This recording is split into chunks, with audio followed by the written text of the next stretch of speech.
मैं हूँ आपके साथ में श्वेता गर्ग और आप देख रहे हैं बी स्टार और वक्त हो चला है देश दुनिया की तमाम बड़ी खबरों का।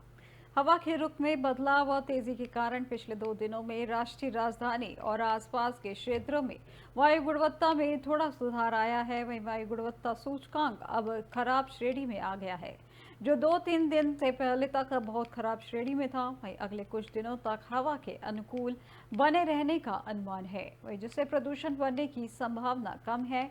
वहीं केंद्रीय प्रदूषण नियंत्रण बोर्ड के आंकड़ों के मुताबिक शनिवार शाम 4 बजे दिल्ली में AQI 255 दर्ज किया गया। वहीं एक दिन पहले यह 270 था।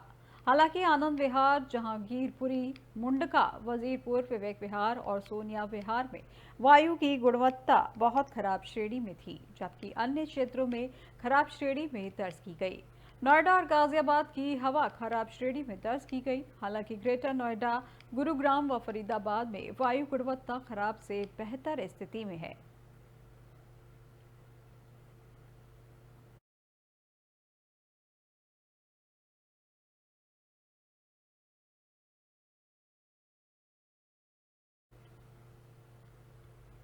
केंद्रीय गृह मंत्री अमित शाह शनिवार देर रात कोलकाता पहुंचे, जहां नेताजी सुभाष चंद्र बोस अंतर्राष्ट्रीय हवाई अड्डे पर बंगाल के वरिष्ठ भाजपा नेताओं ने गर्मजोशी के साथ स्वागत किया। जानकारी के अनुसार शाह रविवार को पश्चिम बंगाल के उत्तर 24 परगना जिले के पेट्रापोल में भारत बांग्लादेश भूमि सीमा क्रॉसिंग पर एक नवनिर्मित यात्री टर्मिनल और एक कार्गो गेट के उद्घाटन करने वाले हैं। वहीं बता दें कि रविवार दोपहर को शाह कोलकाता में एक संगठनात्मक बैठक भी करने वाले हैं। केंद्रीय गृह मंत्री अमित शाह के कोलकाता यात्रा के बारे में भाजपा नेताओं ने बताया कि शाह यहां भाजपा के सदस्यता अभियान का शुभारंभ भी करेंगे। इसके साथ ही उन्होंने कहा कि अमित शाह अपने प्रवास के दौरान 2 सरकारी कार्यक्रमों में भी भाग लेंगे।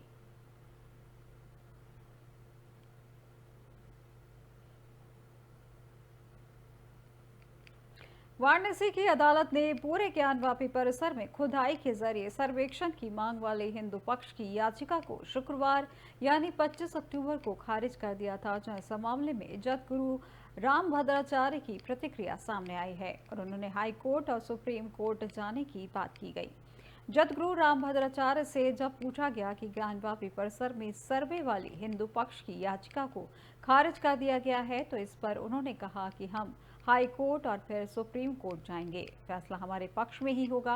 वह हिंदू पक्ष के प्रमुख अधिवक्ता विजय शंकर रस्तोगी ने कहा कि हमारी ओर से दी गई अतिरिक्त सर्वेक्षण के आवेदन को निरस्त कर दिया गया है। अब हम इस आदेश के खिलाफ हाई कोर्ट में जाएंगे, जहां हमारी मांग थी कि ASI द्वारा पूरे परिसर की सर्वे कराई जाए। मुझे लगता है कि इस न्यायालय ने माननीय हाई कोर्ट के निर्देशों का पालन नहीं किया है।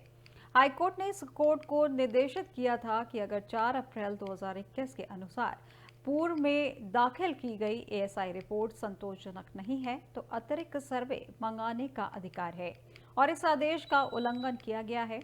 हम इस आदेश की कॉपी लेने के बाद हाई कोर्ट जाएंगे।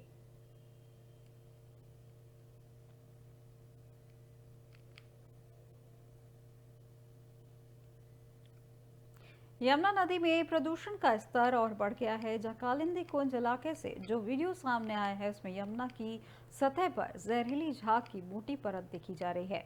वीडियो में दिख रहा है कि यमुना नदी पर जहरीला झाग तैर रहा है। वहीं जानकारी के अनुसार नदी में बहुत सारा झाग है। यह पिछले कई दिनों से देखा जा रहा है, जब सप्ताहांत में नियमित रूप से यमुना घाटों की सफाई करने वाले एक NGO के मालिक ने स्थिति पर चिंता व्यक्त की है।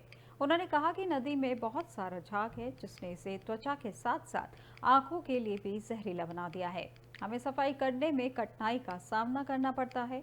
वहीं नदी में छोड़े गए सीवेज पानी के कारण झाग की बाढ़ आ गई है।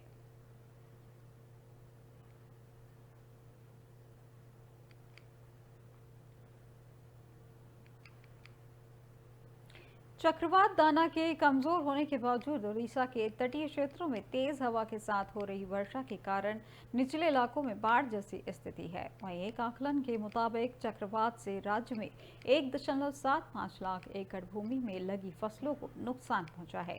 इधर मयूरगंज के सिंपलीपाल में पर्वतीय क्षेत्रों में हुई भारी वर्षा के कारण बुधबलंगा, सोनू और कंसा बंसा नदियों का जल स्तर बढ़ गया है। ऐसे बालेश्वर के नीलगिरी क्षेत्र के करीब 20 गांव के अलावा निचले इलाके जलमग्न हो गए हैं, जहां रेस्क्यू का कार्य जारी है। इसी क्रम में ओडीआरएफ व दमकल विभाग की टीम ने बालेश्वर में 2 दिन से छत पर फंसे 3 लोगों को शनिवार को सुरक्षित निकाल लिया। उधर खराब मौसम के कारण मुख्यमंत्री मोहन चरण मांझी का प्रभावित क्षेत्रों का प्रस्तावित हवाई दौरा शनिवार को स्थगित करना पड़ा।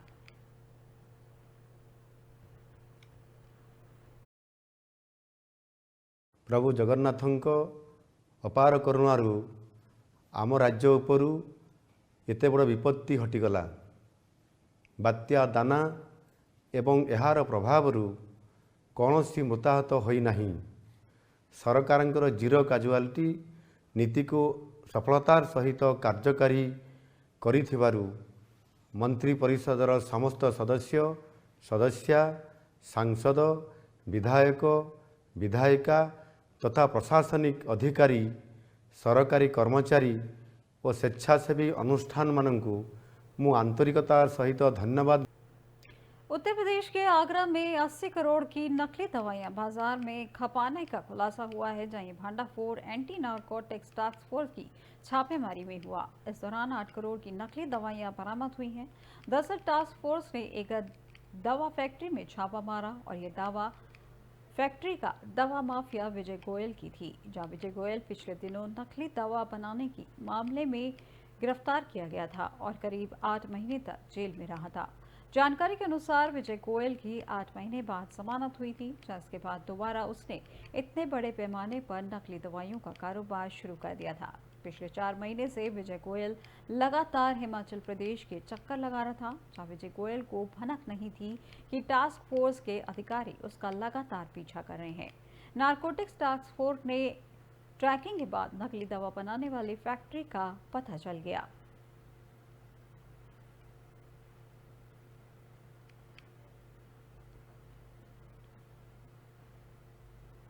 केंद्र सरकार की तरफ से आमजन को महंगाई से राहत दिलाने के लिए पूर्व में लोकसभा चुनाव के पहले नेफेड की तरफ से सस्ती दाल चावल आटा सहित प्याज का वितरण कम मूल्य पर किया गया था, जहां दूसरे फेज में सरकार ने दीपावली के पहले रिटेल आउटलेट्स मोबाइल वैन के माध्यम से इसे दोबारा लॉन्च कर दिया है। कई जगह पर इसका वितरण शुरू भी किया जा चुका है, जहां कई जगह पर अभी स्टॉक पहुंचना बाकी है।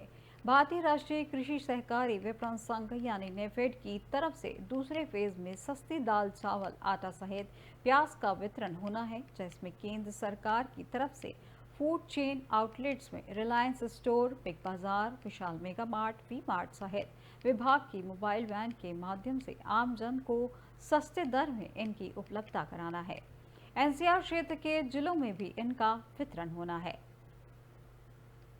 नेफेड की तरफ से सस्ती दाल चावल आटा का वितरण किया गया, जहां पर दूसरे फेज में 8 प्रदेशों को इसकी योजना में शामिल किया गया। आपको बता दें कि कई जगह पर अभी स्टॉक पहुंचना बाकी है और भारतीय राष्ट्रीय कृषि सहकारी विपणन संघ यानी नेफेड की तरफ से दूसरे फेज में सस्ती दाल चावल आटा सहित प्याज का वितरण होना है। इसमें केंद्र सरकार की तरफ से फूड चेन आउटलेट्स में रिलायंस स्टोर, बिग बाजार, विशाल मेगा मार्ट, वी मार्ट सहित विभाग की मोबाइल वैन के माध्यम से आम जन को सस्ते दर पर इनकी उपलब्धता कराना है। एनसीआर क्षेत्र के जिलों में भी इनका वितरण होना है।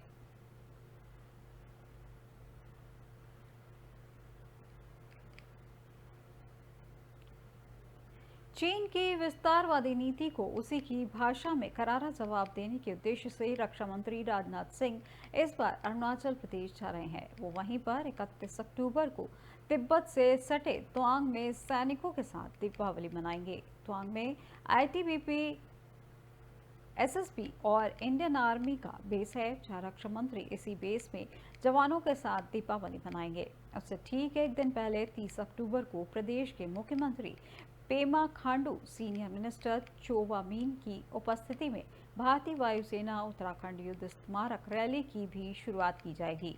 जहां उल्लेखनीय है कि इससे पहले पिछले साल अक्टूबर में रक्षा मंत्री ने तवांग में विजयदशमी के अवसर पर जवानों के साथ शस्त्र पूजन किया था और फ्रंट लाइन पर तैनात जवानों के साथ बातचीत भी की थी।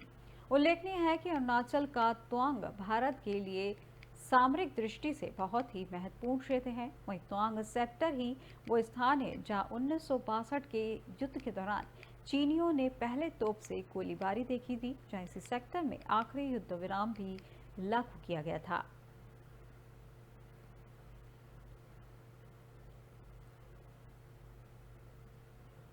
देश दुनिया की तमाम बड़ी खबरों में फिलहाल बस इतना ही और अधिक जानकारी के लिए देखते रहिए एबी स्टार। नमस्कार।